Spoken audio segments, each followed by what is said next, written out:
How we going, folks? Welcome back to the Nightmare Cabin. Samurai season is finished, but I'm giving you a bonus episode. I couldn't not spend months watching samurai films back to back and not revisit this classic. And it's a bit different from what we've been talking about so far. So this is a complete thing. It's a complete left turn. But like I say, this is why it's a bonus episode. But let's talk about it. Ninja Scroll. This film is awesome. I had this originally on video when I was probably too young to watch it, just like everything else. I got into the whole anime thing. I went through an anime phase. Anime has a stigma to it now. And, well, you know why. And those people ruined it. What can I say? But there you go. Anime used to be, they were genuinely great films. They were stunning animation, brilliant stories, awesome soundtracks. I mean, I've still got this one from Cyber City Oedo 808. I mean, I tracked it down and bought it because this soundtrack is amazing.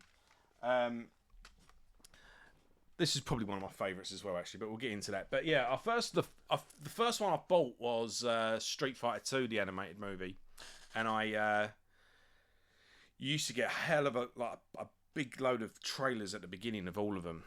And I remember there was one as well that went on for about an hour after the film, and I just remember just watching it over and over again because you couldn't always find them. You was at the mercy. It wasn't the days before Amazon. Nothing was at a click of a button. You were at the mercy of what the shops had, so you didn't get to see them all. And I didn't end up watching Battle Angel Alita till, funny enough, when they did like a real life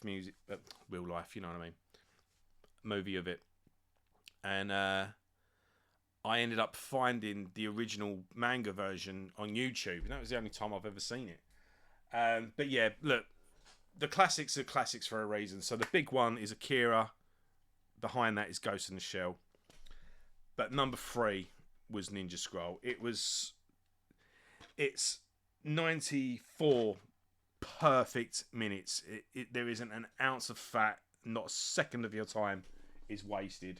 It's a pretty clever, multi-layered story that isn't too convoluted or, it's a samurai kind of, it's a samurai with a bit of horror thrown in, bit of like folklore thrown in.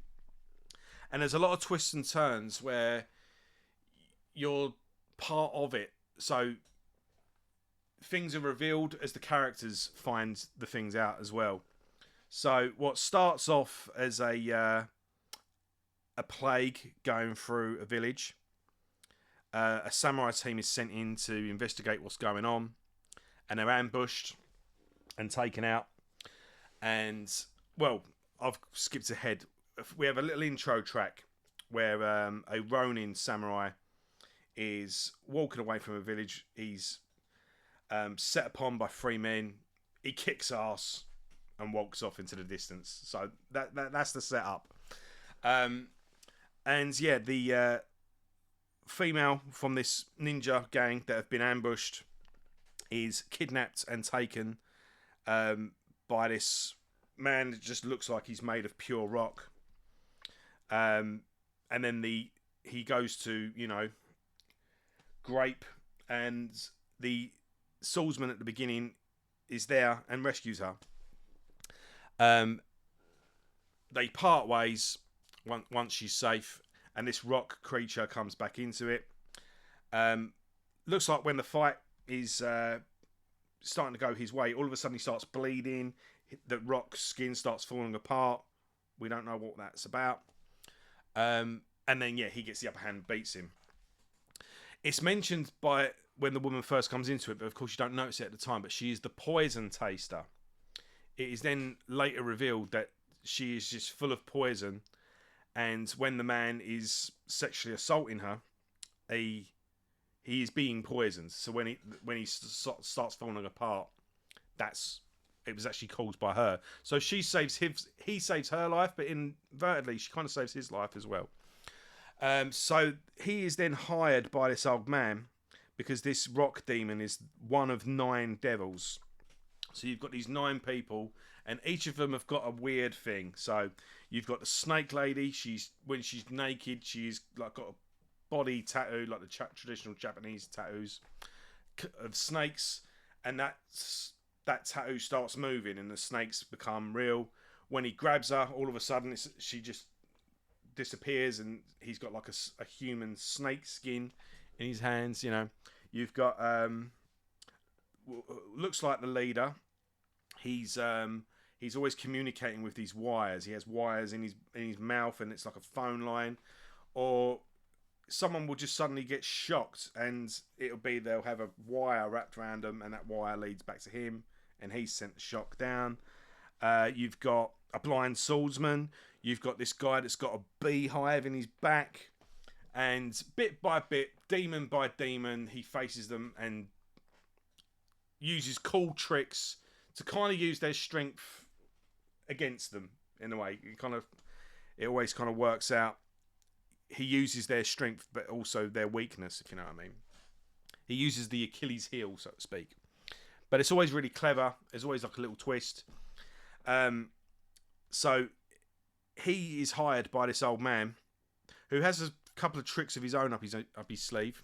He's able to camouflage himself. But he hires him to take out these 9 demons, and he infects him with a poison. And it is then later that he and the female character have to make love, and that is her poison is the antidote to his poison, sort of thing. He doesn't want to do that because he's a man of honor, and he doesn't want to dishonor her.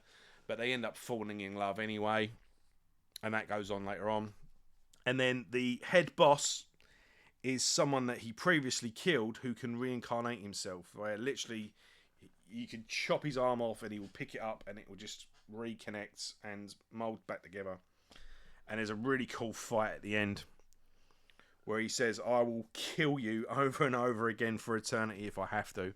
And it turns out that this whole thing was a big plot to steal a load of gold. And the plague was actually just a poisoned well. A pandemic was faked in order to scare the populace into being coerced into doing something which involved a bigger plot. Who'd have thought of that, eh? Anyway, so it ends up back on this ship. There's a kick-ass fight. The the boat starts burning down, and the gold on the boat starts melting. Yeah, I know. But you got demons and stuff. Yeah. Anyway, and the villain ends up getting encased in the melting gold, and yeah, he ends up just like this. Obviously, the gold's melted, but it's solidifying as soon as it's hitting the water, and so he's this solidified gold statue at the bottom of the ocean. No, it's not really the ocean, is it? The ship didn't go out that far, but you get what I mean. So they'll probably discover him at the bottom of a lake in thousands of years, and yeah, he'll come back. I don't know, but it's just really fun, you know. Not everything is revealed. You don't know where these demons come from. You don't need to know. You don't know why she's full of poison. There's a thing where they're surrounded by bees, and she just lifts her arm up, and out of her sleeve comes a load of pollen that starts killing the bees. Where did that come from? Doesn't matter. It's just fun. Just watch it on its own terms. It's but yeah, it's. I mean, I don't know how much folklore is involved. We were talking about Zatoichi yesterday. There's a blind swordsman here. He's one of the villains though. But yeah, your sight is your weakness when you fight him.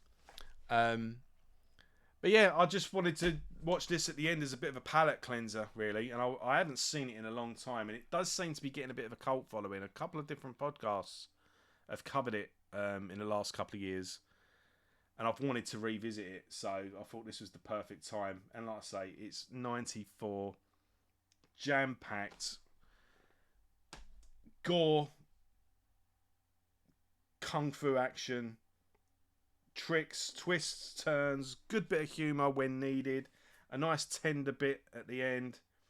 everything just wrapped up perfectly in a really good story. And yeah, I think you've got Akira, you've got Ghost in the Shell, and then I think number 3 is Ninja Scroll. My personal favourite is Cyber City Oedo 808. But that was like a 3-part series. It's a shame they only ever did 3 episodes. That could have gone on for ages. I thought that was brilliant. What else did I watch? I watched Fist of the North Star.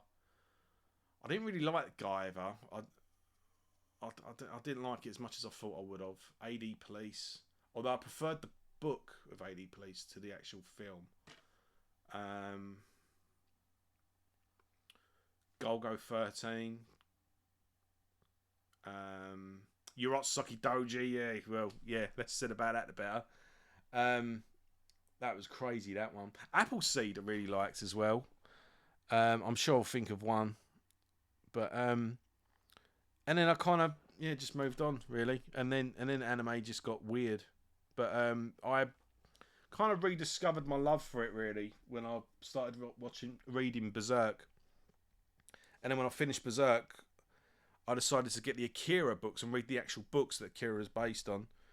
And it's pretty much in line with the film. It's just expanded. Apparently the film was actually made before the series finished, but the ending's not that much difference. But it's kind of... it's kind of like... It's basically just extended and expanded. But Akira is just a masterpiece. Even today, I watched that not a year or two ago, and it's still, even just watching clips on YouTube, it still looks stunning. And the animation on this is really good as well. So some animation was better than others when it came to the whole anime manga thing. I will admit, but Akira is quite long, quite convoluted, quite deep.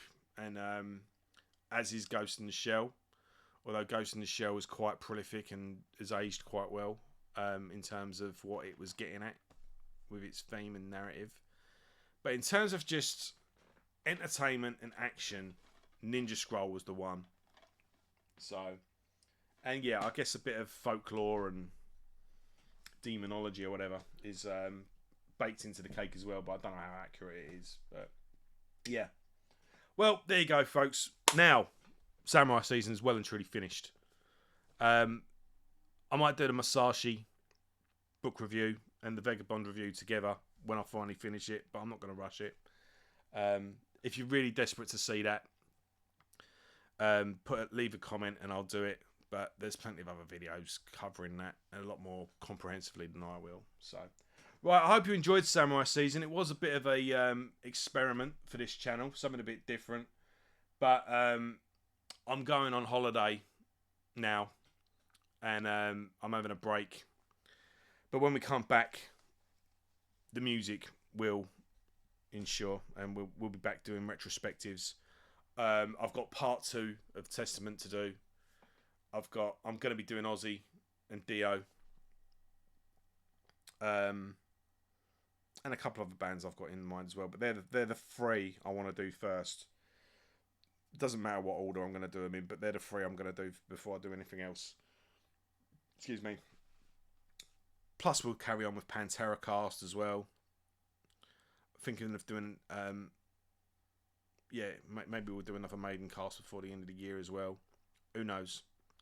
But yeah, I'll see you in a couple of weeks, folks, and take care.